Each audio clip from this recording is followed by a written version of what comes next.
Okay, remember that they're changing my voice.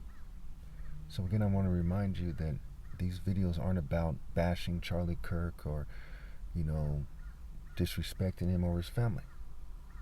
This is about having honest discussions, not controlled opposition discussions, not discussions that are like, trauma-based mind control discussions in popular culture where they apply techniques to induce a sort of Stockholm syndrome and get you to play into the hands of the government and have these cheesy scripted conversations where the boundaries are corporate boundaries to maintain their sexual order and all this stuff. It's about the truth here. So speaking of the truth, so in one of these Charlie Kirk videos on YouTube, he has an exchange with a young gentleman who looks like he's part Jewish, part black, part Hispanic.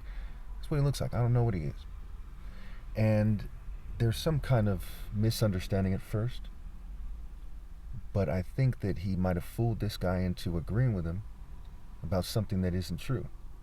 That the reason why there are so many single parent households in the black community, and I've got statistics from, one of them said 48% in 2020, another one said that some studies suggest that it's 68 to 70%. They won't be honest about how many there are. That's how much the government is into trickery. Why don't you just simply, look at the numbers, look at the tax returns and stuff like this. Why don't you do a thorough study and figure it out? It's a big issue. Charlie Kirk even admitted that he probably meant to say it's the biggest issue in the black community, whether it is or not, mind you, but he ended up saying it's the biggest issue in this country. And he said it's not from systematic racism. It is. Okay? He even started off by saying there's some truth in the fact that, from segregation, that black people still have problems related to that. Now you got to realize both parties have been doing a number on the black community. Corporations are mostly white. The government is mostly white.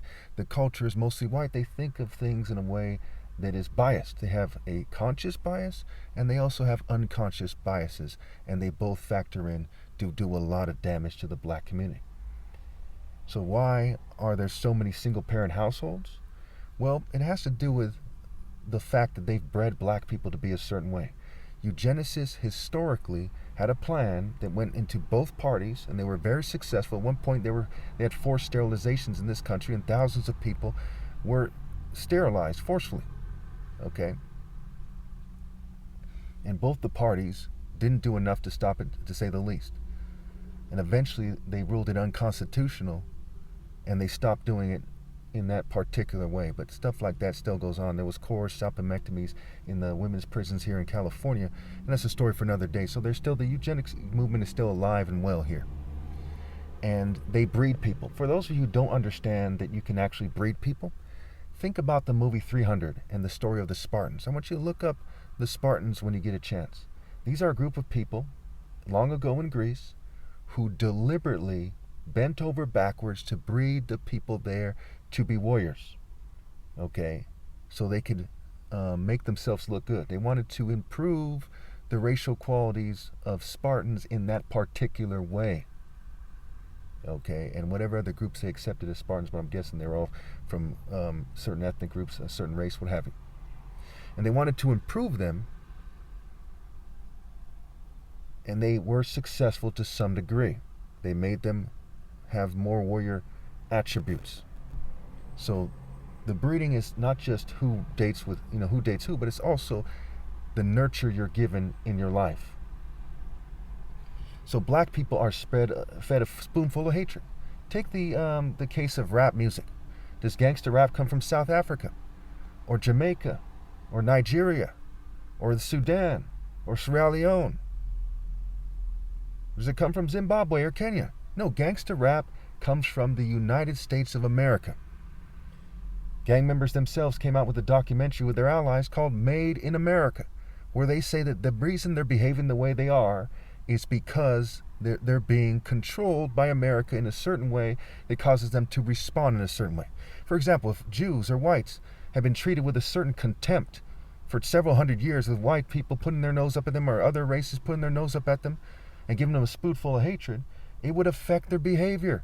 And every psychologist should know that to the extreme. Yes, when you treat people with a certain generational contempt, with a certain long-term disrespect, in various ways, working the fallen angles of Satanists, so to speak, on these people, while you're trying to demonize them, Even though the most pronounced Christian in American history was a black person, Martin Luther King.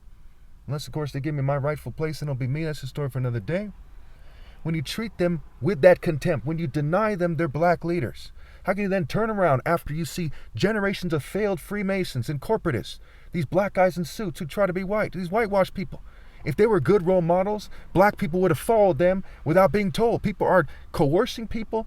They're poking them with, fire pokers, with pitchforks, so to speak, okay, figuratively speaking.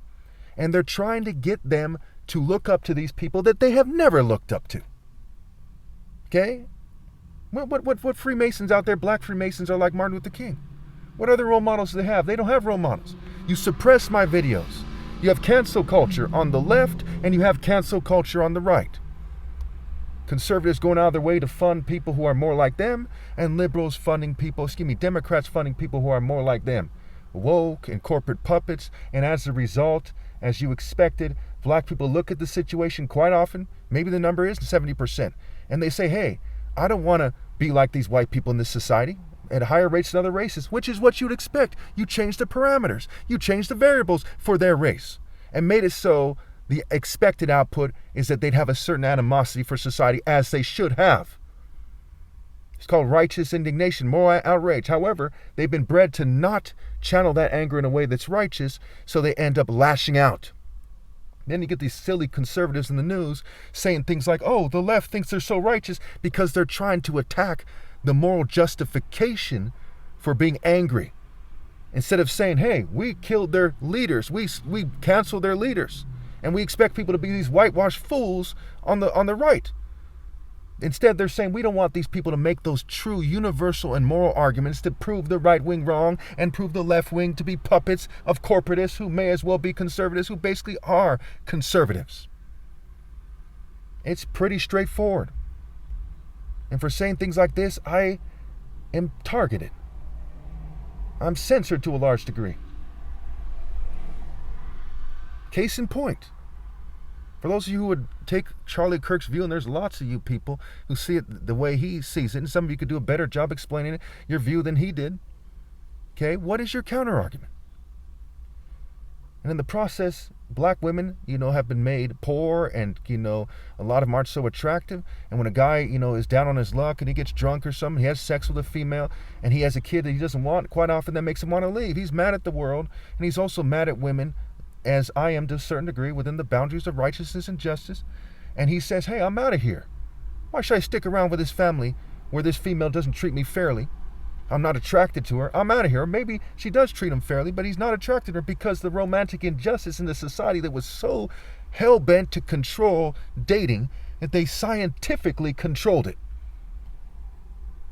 With redlining and gerrymandering. And forced salpingectomies, getting people's tubes tied against their will. With bombarding people with propaganda. You see, Charlie Kirk was wrong. Not only was it systematic racism that caused the problem, it's scientific racism, systematic scientific racism that broke the black community. What rich whites and rich Jews and rich LGBT people and their allies have done, just in my lifetime, for example, in the last 40 years, not to mention what happened before, but let's focus on the last 40 years or so. It's like they dropped a bomb on the black community so they could turn around and say, hey, we're better than they are. We score higher on the IQ test. Even though certain whites and Jews who score higher, okay, they come from a long line of people who not only had a written tradition, quite often black people had an oral tradition, but they come from certain crafts that emphasized it. They were scribes. They were librarians. They were bookkeepers. They were record keepers. They were politicians. And that's what Freemasonry is all about. It's about the crafts that cause people to get better grades in school and to score higher on the IQ test when there's many forms of intelligence. There's intrapersonal, interpersonal, existential, bodily kinesthetic, spatial, naturalist, okay, musical, and so on and so forth. Okay, so keep in mind that the person who made the video title also must have known that people would take it as an offensive and racist title. It says that Charlie Kirk tells the student the truth about quote-unquote black culture. Okay, now keep in mind that the unemployment rate in the black community is 7%. There's not much of a difference between 7% and 4%. And sometimes in American history, the unemployment rate was around 7% for everyone in general. Okay? I'd imagine that's the case, at least. It's safe to say the Great Depression, what have you.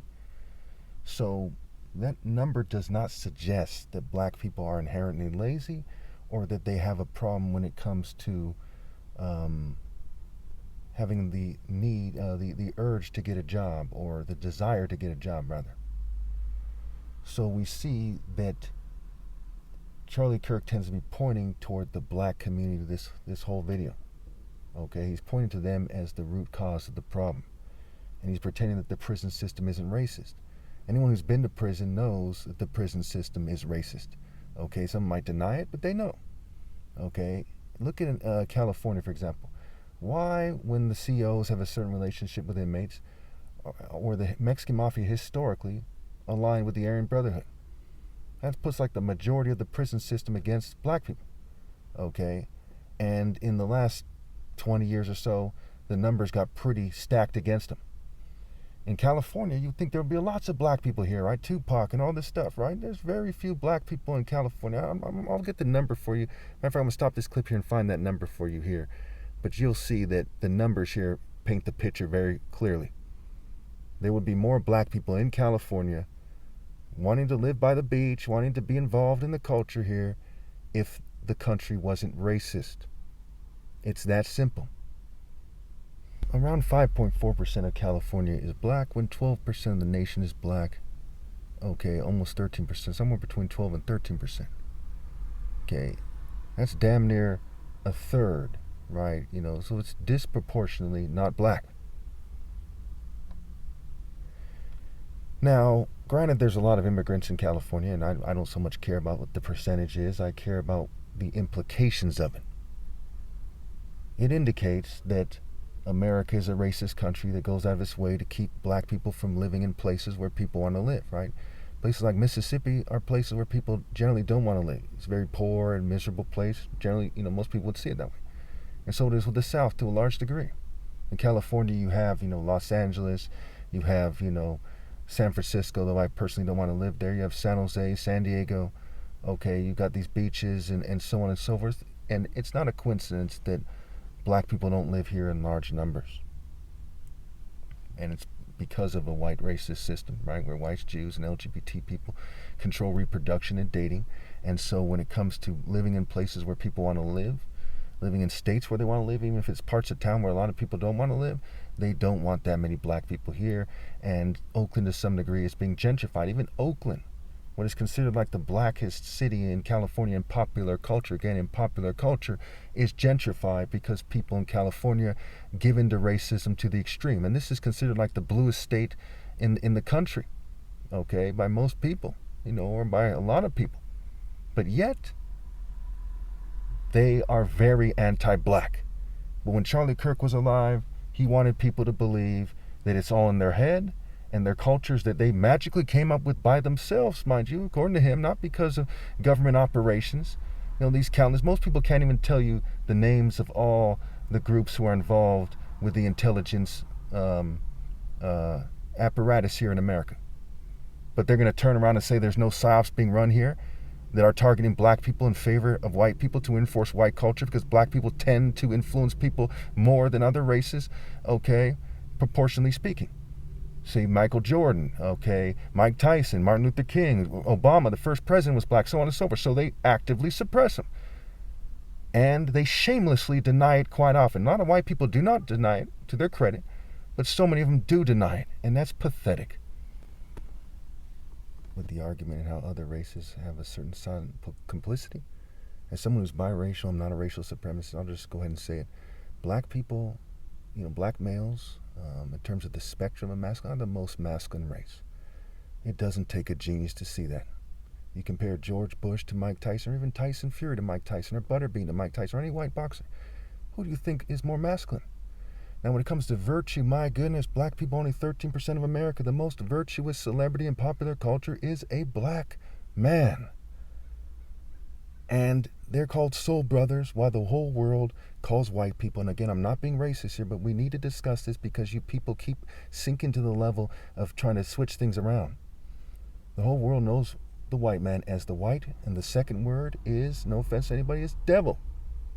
So when there's a general consensus on the planet that the black man is the soul brother and the white person is, second word, the devil, okay? And again, I'm not saying they are per se, but that's the consensus. To not break the rules on YouTube here. Now, it is stupid to think that the black man's behavior has nothing to do with governance. Let's hold your hand through this. In the Boy Scouts, do Boy Scouts' behavior have to do with who's put in charge of them? Yes. In the military? Yes. In boarding school? Yes. Even in fucking public school, how do you structure the public school?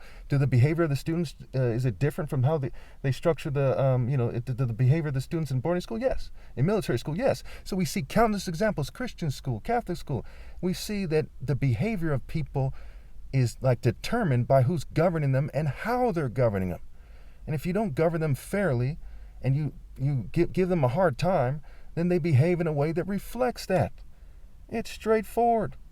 Think about how wives treat their husbands. The government is like a bad wife to a husband who's just trying to make it in a world that's racist against him.